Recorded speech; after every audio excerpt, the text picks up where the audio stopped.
Okay. Natalia says, I think that in the last maybe 5 to 10 years, there's been a narrative online that's been a really push telling people that they don't need to go to college. So I think that many of them think that they'll just, and her second comment goes on to say that they'll just stream or become a podcaster or do social media, become an influencer in order to be able to make money and find stability in life, right?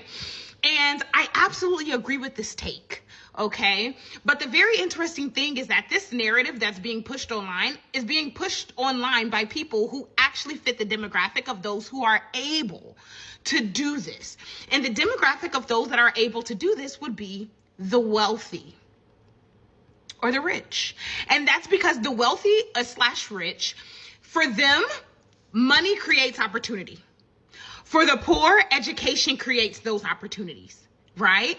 And so rich people are allowed and welcomed into rooms and spaces by virtue of them having money that otherwise they would need education to be able to get into. I need you to hear me very clearly, Elon Musk, because the reason why he's welcome into these places and spaces is because he has money, not because he has a degree. Now, the very interesting thing in speaking about this administration and speaking about this particular narrative, right, that is being pushed regarding not needing a degree is that when you take a look at those who have successfully done this, become successful, and aren't degreed, right, it is because 9 times out of 10, they are trust fund babies, or they were born into wealth, right? Trust funds, blah, blah, blah. Or it's because of the fact that there was some type of connection that their wealth was able to allow them to have access to. Okay, so even when you take a look at, a lot of the people that used to go to college and dropped out and was able to make millions of dollars and come up with brand new ideas and stuff like that, 9 times out of 10, they come from Ivy League schools. Right?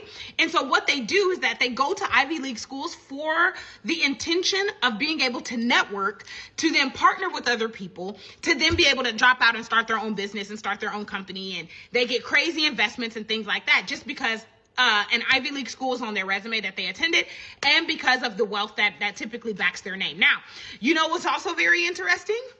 That someone who fits this bill is J.D. Vance.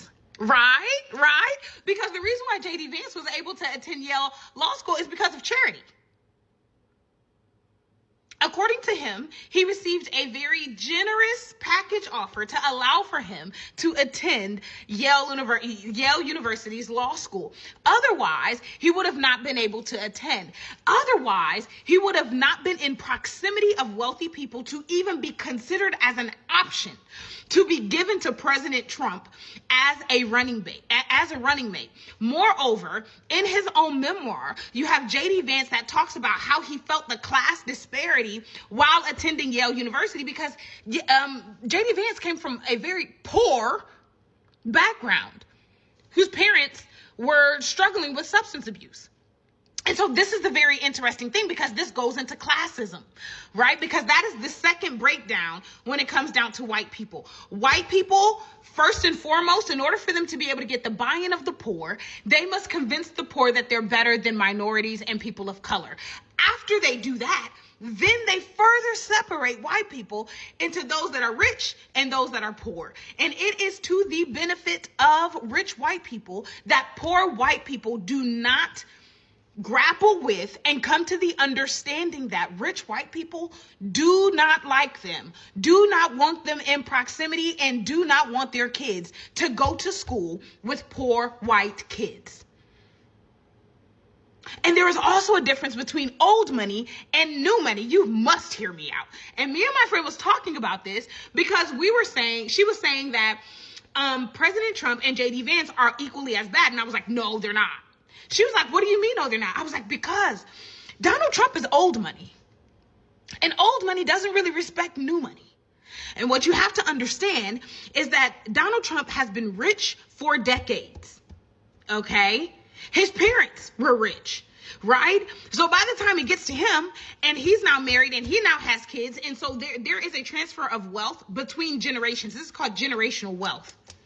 And so the buy-in that Donald Trump has is merely because he is interconnected with generations of rich people.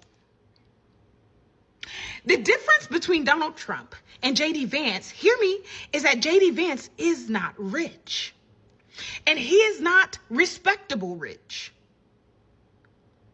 And so what he does not have is the unwavering support of the rich that have been rich, aka old money, for multiple generations.